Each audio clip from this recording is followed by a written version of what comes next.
Eleanor and Ted Barron were considered a fairly wealthy family. They were not only running a successful business, but also raising two sons. Both were tall and handsome. They were similar in appearance, but very different in character. Edward was prudent and dreamed of inheriting his father's company, while Eric always had his own point of view and always expressed it.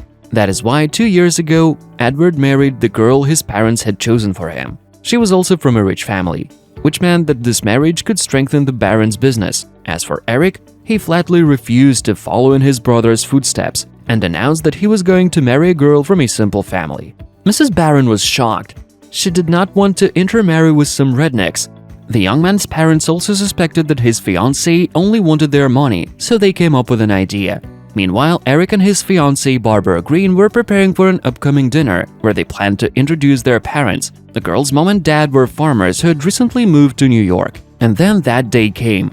Unsuspecting Mr. and Mrs. Green were sitting at the table in a restaurant and patiently waiting for the groom's parents, who were very late. Finally, the doors opened and the Barrons appeared. Seeing the way they were dressed, Eric turned pale. His parents looked like they were homeless. They were wearing old worn clothes and shoes with broken heels. "Sorry, son, we've been waiting a long time for the bus," Mr. Barron said. Throughout the dinner, the Barrons sought to demonstrate their imaginary poverty. Eric tried to control himself, but he saw that everything was not going according to the plan. The two families had absolutely nothing in common. Meanwhile, Barbara's parents were wondering why Mrs. Barron was so poorly dressed, yet she had a very expensive bag with her and a fresh manicure.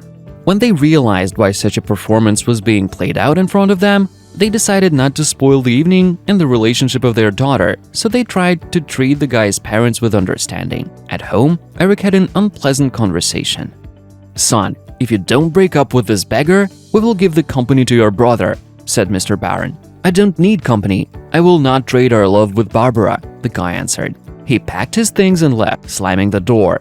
He moved in with his fiancée, who were renting a house on the outskirts of the city. In response, his father turned the company over to Edward. Eric and Barbara got married. After 3 years, they took out a mortgage and bought a small house in a beautiful part of the city. All this time, the young man's parents did not talk to them. Eric only called them when they found out that Barbara had been pregnant.